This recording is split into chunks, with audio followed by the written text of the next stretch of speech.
Okay, welcome back to Mrs. B Reads. We are working on Wonder. We're in Via's point of view. We're on Trick or Treat, page 111. And it's pink out today at school, which is why I'm all pink. All right? All right. Best thing you can do for breast cancer prevention. Don't use parabens. Don't use sodium lauryl sulfate. Eat a lot of green vegetables. And get checkups. All right. My PSA is done now. Trick or treat. Here we go. August said he wasn't feeling well enough to go trick-or-treating later in the afternoon, which was sad for him because I know how much he loved trick-or-treat, especially after it got dark outside. Even though I was well beyond the trick-or-treating stage myself, I usually threw on some mask or other to accompany him up and down the blocks, watching him knocking on people's doors, giddy with excitement. I knew it was the one night a year when he could truly be like every other kid. No one knew he was different under the mask. To August, that must have felt absolutely amazing. At 7 o'clock that night, I knocked on his door. Hey, I said. Hey, he said back. He wasn't using his PlayStation or reading a comic book. He was just lying in his bed looking at the ceiling. Daisy, as always, was next to him on the bed, her head draped over his legs. The bleeding Scream costume was crumpled up on the floor next to the Boba Fett costume. How's your stomach? I said, sitting next to him on the bed. I'm still nauseous. You sure you're not up for the Halloween parade? Positive.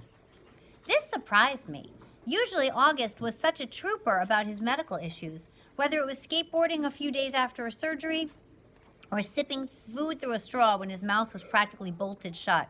This was a kid who's gotten more shots, taken more medicines, put up with more procedures by the age of 10 than most people would have to put up in 10 lifetimes.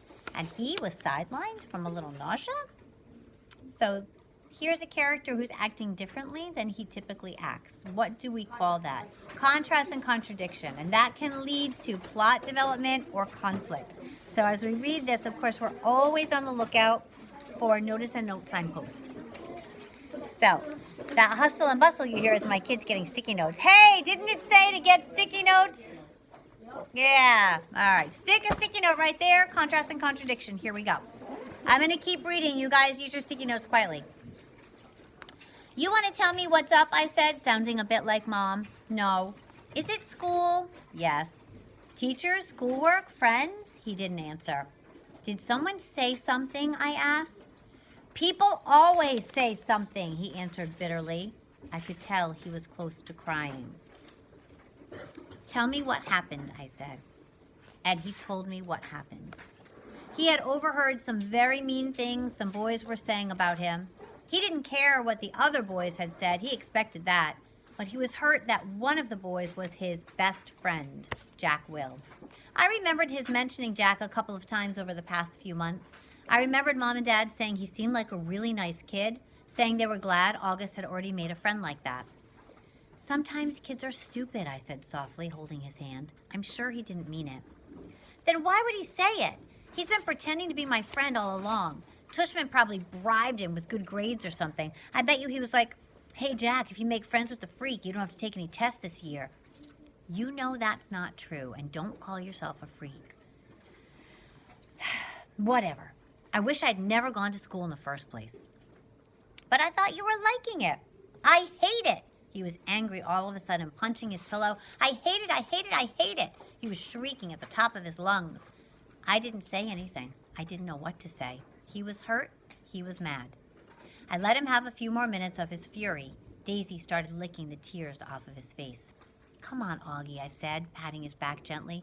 Why don't you put on your Jango Fett costume, Ann? It's a Boba Fett costume. Why does everyone mix that up?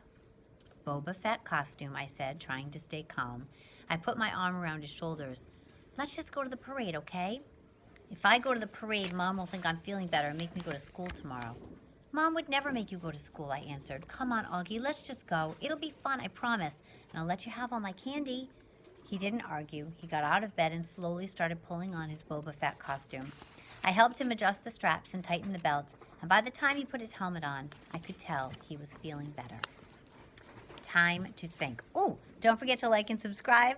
I'll do a new video for Time to Think.